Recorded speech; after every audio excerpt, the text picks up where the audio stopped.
Biohazard warning. Entering contaminated zone. Transmissions jammed. Proximity coverage only. Backup activated. System rebooted. What's going on, my fellow agents out there? Your dude Sly here, and welcome back to another Sly Nation game review. Now, I just recently finished my full Anthem launch review, and while the end game will need a separate review when all the updates drop in March, you should definitely check that out if you're interested. It'll be here on YouTube if you so wish to do so.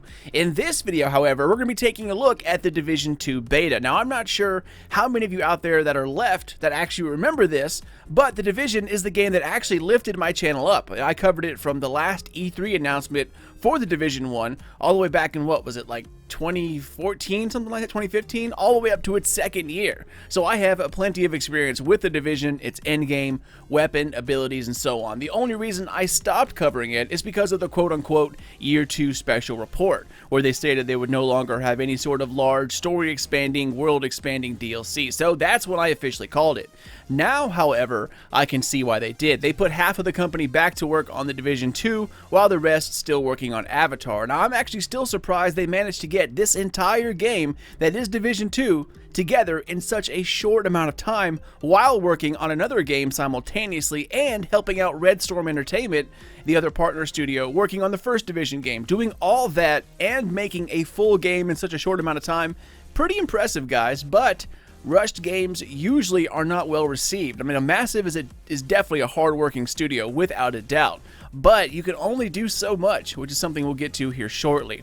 Anyway, guys, enough of the intro, let's get down to it. The Division 2 is taking a page from the Bungie playbook. The first Division took so many years to create, and even though it's absolutely gorgeous, the background systems just were not up to today's standard, and the more you add on top of that and change, the more bugs start to build up and, show their ugly faces. And just like in engineering and construction, if you're off by the smallest amount building the foundation, once you get to the end, everything is out of line, and gaming is the exact same way. So they needed to create a new platform that could propel the series into the future and facilitate all of these changes along the way, but it would also be a perfect time to recreate all the subsystems from the ground up. Massive has learned so much over the past few years from the first Division, all the DLCs, the bugs, the feedback, the test environments, community task forces, Reddit, etc. So putting all of that knowledge into a new environment just makes sense. But not only that, technology has changed as well. So while at first I was mad for Massive seemingly dumping the Division entirely into the laps of Red Storm, it was in fact a good move. But as with all MMO open world type of games, there are plenty of opportunities for new bugs to pop up and to get things wrong within new systems.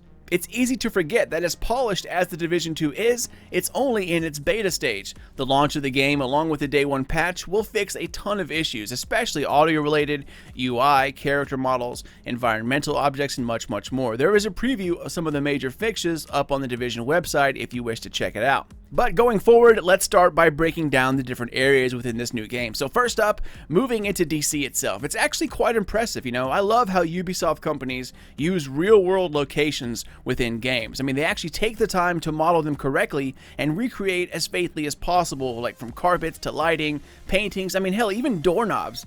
Some of the details are astonishing. Assassin's Creed Origins and Odyssey pretty much perfected it to such a degree that teachers are using it in classrooms as a way to tour ancient Egypt and Greece. It's a pretty awesome move, and I think that's worthy of attention.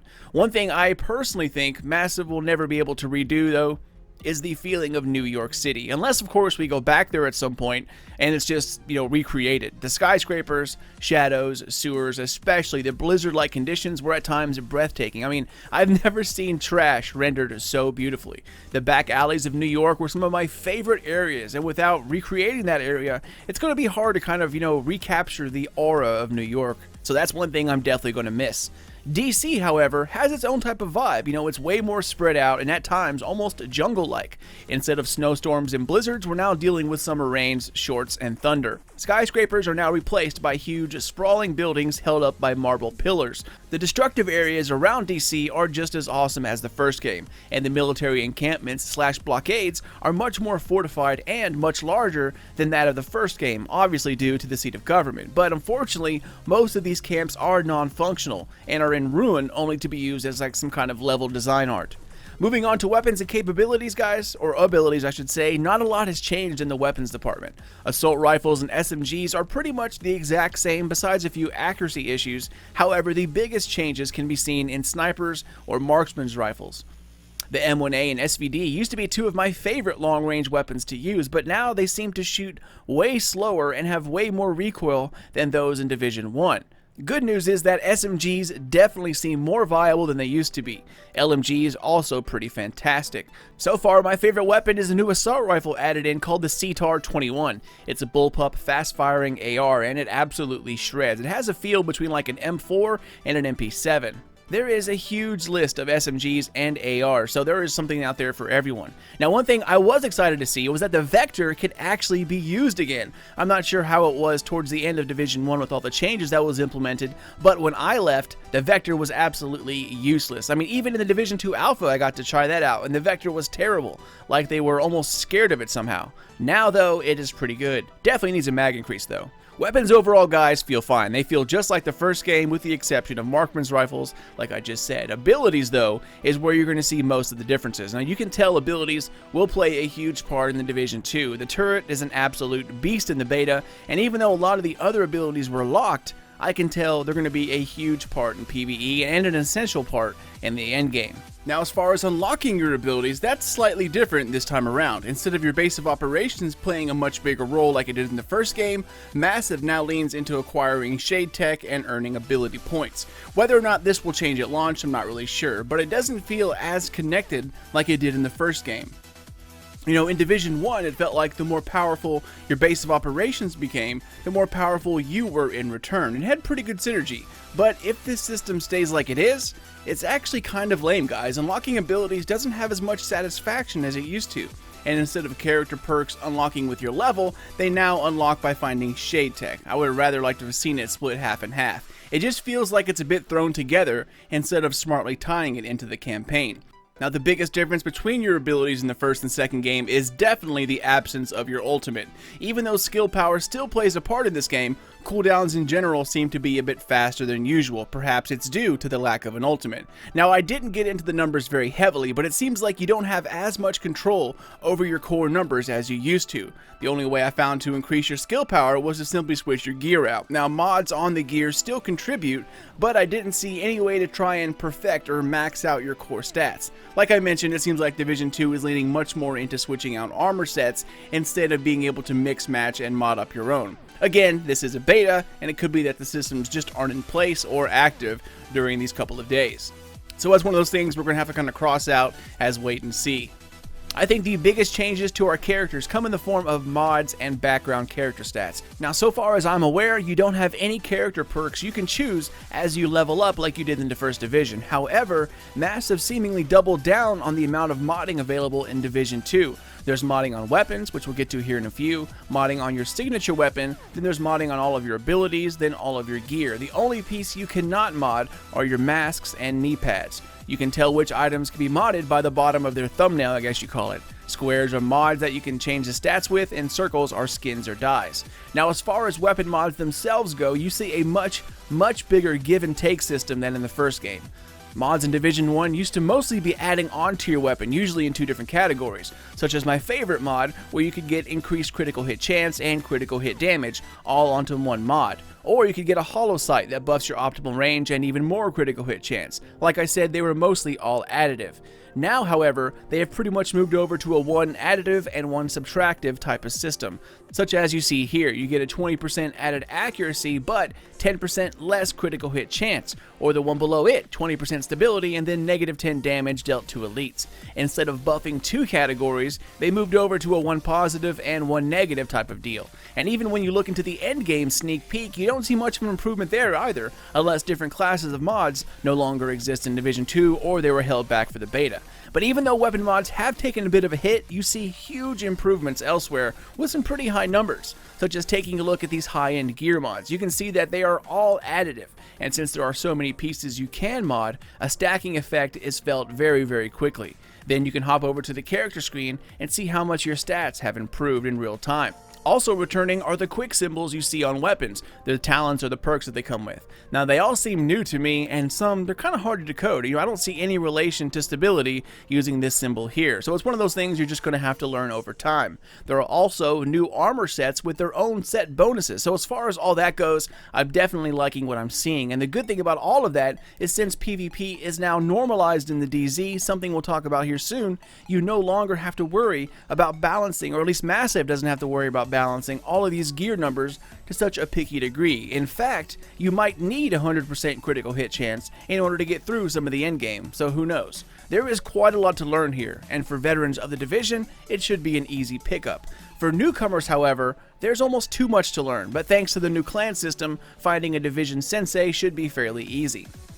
Now, moving this bad boy along here, let's talk about one of the bigger problems and complaints from the first game. It's endgame bosses and even elites. Everything was made to soak up bullets, and lots of them. Certain enemies in the higher tier incursions could take like 5 minutes of constant firing before even putting a dent into them. Unless you started, of course, stacking percentages, used your abilities in a smart way, or some kind of exploit, it would take a very, very long time. Now though, Massive has a smarter approach. Each boss or major enemy has a series of armor plates. If you as a fire team focused on just one of those plates, it will break, then allowing your team to land hits on that specific area. However, if your aim is off and you hit the other armored areas, you're going to do nothing until, of course, that armor plate is broken. Now, this is a great compromise, I believe. It allows for a little skill to step in here, and those who have good aim, you'll be able to take down these bosses fairly quickly. But if you simply spray and pray, then it's going to take you forever. I really do like this approach, and I'm excited to see it for the full endgame. Alright guys, so moving on to missions and the open world. Now in terms of missions, not much has changed here either. Missions still follow the same flow that they had in the first game, so don't expect many new things here, except of course the storyline. But what has changed is the open world. It seems much more alive than in the first game. There are always groups of allies walking around gathering supplies, fixing junction boxes, defending territory, etc. And on top of that, enemies do the same thing, and there are also numerous activities to take part in as well. Now unfortunately, bounties were not part of the beta, except for one that pops up automatically, but VIP bounties will be returning when we get the full game. So far, my favorites seem to be control points along with supply drops. While it is an improvement over the first game, it's still not quite there in terms of a true living open world. But the best part about it though, definitely has to be settlements. New York just seemed dead, and while part of it was due to the virus, it seemed like survivors didn't exist, even though they talked like half the city was still alive. These settlements in the Division 2 bring life into this open world, and it makes it feel much closer to reality. And for some reason, I'm always a sucker for either upgrading settlements, towns, homes, personal spaces, etc. And settlements tie all of this stuff together. The groups out scavenging for supplies return to the settlement, and you have various upgrades to the settlement, which helps fortify their supplies and make their new home more comfortable. And actually seeing these changes take place also makes it feel active and alive. I'm excited to see what other settlements may be out there when the full game launches. Now, even with all of these great additions, parts of DC still feel a bit empty. However, it can be argued that this fits in with the story, but it is nowhere near as bad as New York. So overall, guys, I give the open world a win. Alright, so next up, let's move on to the other aspects of the game, PvP and the dreaded Dark Zone. I never really personally got involved with the DZ that much, unless all of my friends were online, and even then, we were just there for loot. And as I'm sure lots of you can attest to, the DZ was loaded with hardcore min-max groups, hackers, and plethora of assholes who talk shit over their mics, bragging when 4 of them stomped a solo player. Worst of all is when 2 groups of 4 would team up and try to ambush players exiting gates after respawning or trying to control the whole server. It made for quite some crappy times, and I know quite a few players out there who quit playing the Division altogether simply due to the DZ. Now, however, the DZ seems to have sorted itself out. There are now 3 Dark Zones scattered around DC. They are smaller than Manhattan's huge DZ, and because of that, each map is limited to 12 players. If you're a solo player, matchmaking will now try to match you up with other solo players within the Dark Zone. However, it's not a rule, and groups can still be encountered. Turrets now also guard innocent respawning players, and they will also target any rogue enemies or AIs in the vicinity. So if you're being chased by rogues, or they're trying to spawn kill you at a checkpoint, these checkpoints will help balance out the fight, if you can get there. And the best part about all of this is that the DZ is now normalized. While builds will still matter, you don't have to worry about other agents who've been min-maxing for months while you just reached the highest level like 10 minutes ago. Now, of course, no one was like that in the beta, but normalizing will be a great way for everyone to fight as fair as possible when the game launches. Now, once the game comes out, there will also be a more hardcore version of the DZ where there is no going rogue or normalization, the best builds win, and there are no rules. It's called Occupied Dark Zone, and only one will be active at any given time, which means the other two will stay the same. Now, this was not available in the beta, but it's nice to know that all of this is coming with launch, and it'll give those players who want something similar to the original DZ a place to go and battle over who has the most powerful builds. The time I spent in the Dark Zone was fun, and the best part about it is you don't have to extract every piece of loot. Some loot you find comes clean and can be used right away, while others still need to be airlifted.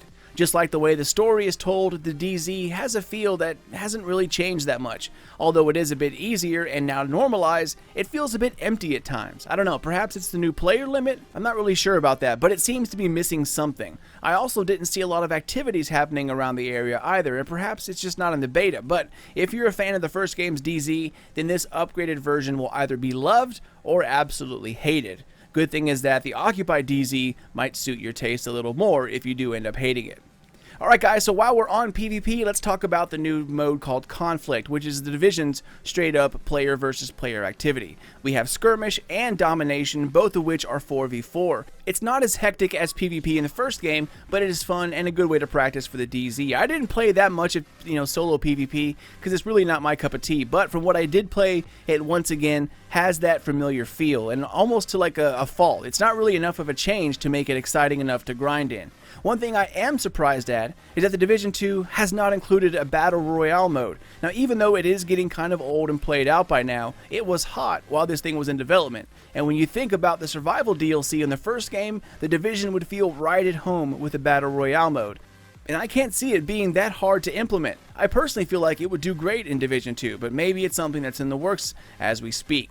Overall, guys, Division 2 feels like a more updated, balanced, and alive version than its first iteration. Veterans of the Division will feel right at home and barely miss a beat with its weapons coming right off the shelf from Division 1 and the new abilities pretty easy to master. However, it's almost too familiar. Notice that there are also no more ultimate abilities, which kind of took away those game-changing moments, in the heat of things. However, I didn't really miss them that much or notice that they were gone that often, so perhaps it's a good thing.